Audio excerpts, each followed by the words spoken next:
Hi, I'm Mark Vargo, and welcome to an informative new series where I'll share with you everything I know about film and photography from my perspective as a cinematographer. We have a lot to cover, and some of it's technical. Here's my philosophy. You can't unleash your creative potential until you're technically proficient with photographic concepts. Today, we'll start outside with a review of how to meter and expose for the best of light and the worst of light. So welcome everyone, and I hope you enjoy A Tale of Two Meters.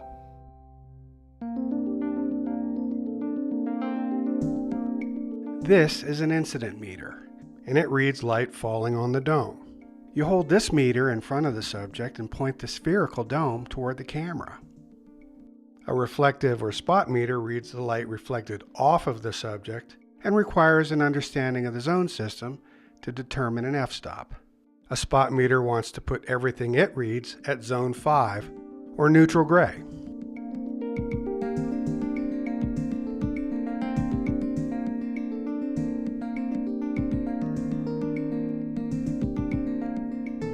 First thing we'll do is shrink the grayscale into 3 panels seen here as black, gray, and white, and then we'll take an incident reading.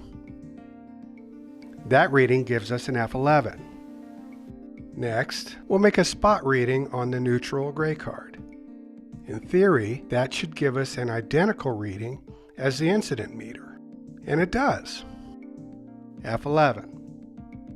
Remember, and this is key, this situation gives us readings that coincide. And in fact, this is how I verify that my meters are calibrated correctly to one another.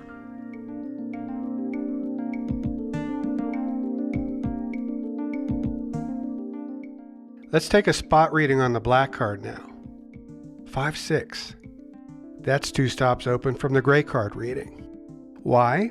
Because the spot meter gives F numbers that make everything it sees neutral gray. Can black turn neutral gray? At 5-6 it can. A reflective reading on the white card gives us an F22. That's 2 stops closed down from the gray card reading. This must mean that the white card will turn gray if photographed at 22. Can white turn neutral gray?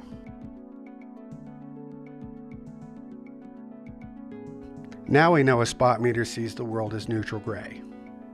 Because of that, if you spot meter snow and don't want it to turn out neutral gray, open up at least 3 stops from your reading. Compensating for a black cat means you'll have to go in the other direction. You'll need to close down at least 3 stops. Welcome to the zone system. Determining proper exposure is a critical part of our job as cinematographers. Choosing an f-stop is a 2-part evaluative process. It's technical and creative. On the technical side, there are 3 factors required for determining an exposure setting. The ISO, that's the sensor or emulsion sensitivity. The shutter speed, which is dictated by the frame rate of the camera.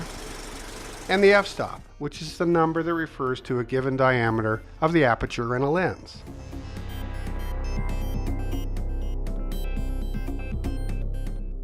For now, we'll use 24 frames per second at 180-degree shutter.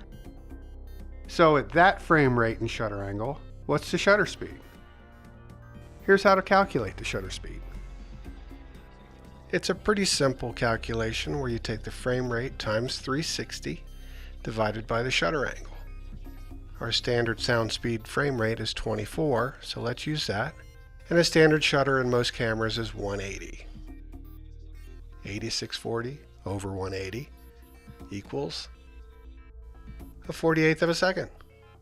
That's your shutter speed. Let's head outside and take some readings. Unless the script calls for it, there's nothing more visually unattractive than shooting on an overcast day. The lighting is flat and the vistas are colorless.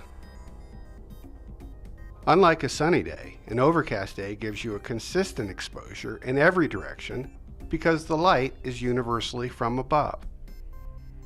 This is called top light, and be aware that excessive top light can affect an incident reading. On days like this, I'll shield the top of the meter to cut the top light, and that allows an unbiased reading of the light hitting the face of the dome, and therefore the face of the subject. This will protect you from underexposing the image by as much as 1 f-stop. I prefer a spot meter for this lighting environment to minimize the influence of the dominant top light. If you don't have a spot meter, buy a flat disc for your incident meter. This will reduce the top light without having to shield the dome. 4 different ways to meter an overcast day, and 4 different results. I checked the histograms, and the unshielded reading was indeed 1 stop underexposed, the shielded version a little bit overexposed. The flat disc and spot readings yielded excellent exposures. And if the forecast calls for it to clear off by midday, try and shoot all your wide shots first, and then when it becomes sunny, make shade for the coverage. Reduce the ISO on your meter for sunny conditions, discussed in our next section.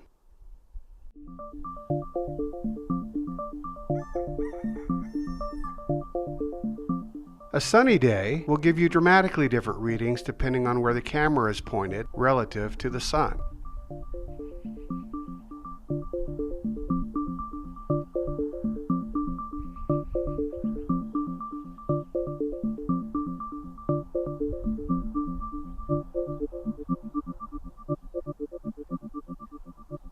I find that an incident meter with the dome attachment works best on sunny days. The illuminated dome gives you the truest angle of where the sun is relative to the subject.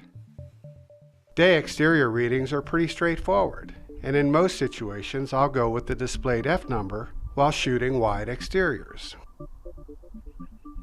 You can use an incident meter for backlight readings, but in my experience, a spot meter is a better tool for a precise exposure that protects delicate density values. Values that could be unprintable or possibly lost entirely if improperly exposed while using a digital camera system.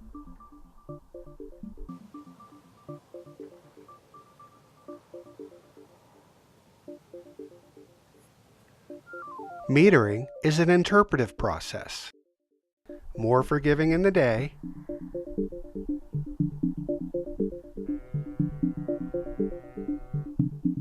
but beware, far less so at night where there isn't as much latitude for printing.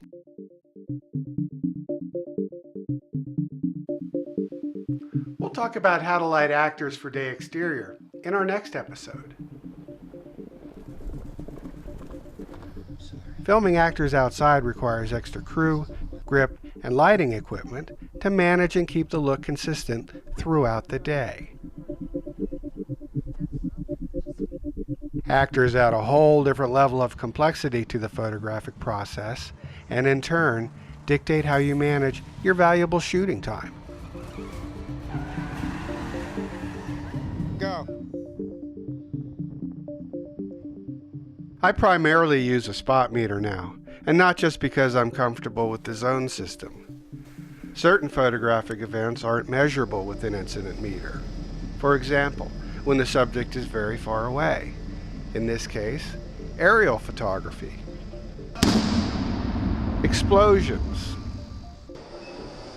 Blue screen and green screen photography, where you must balance the reflected screen value to the foreground subject's nominal exposure. How about smoke? Moonrises. Monitors. Underwater work.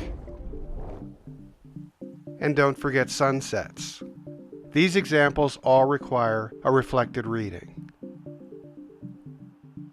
Oh, by the way, we'll talk about filters one day, but for now, if you use them, don't forget to adjust your ISO for their absorption factor.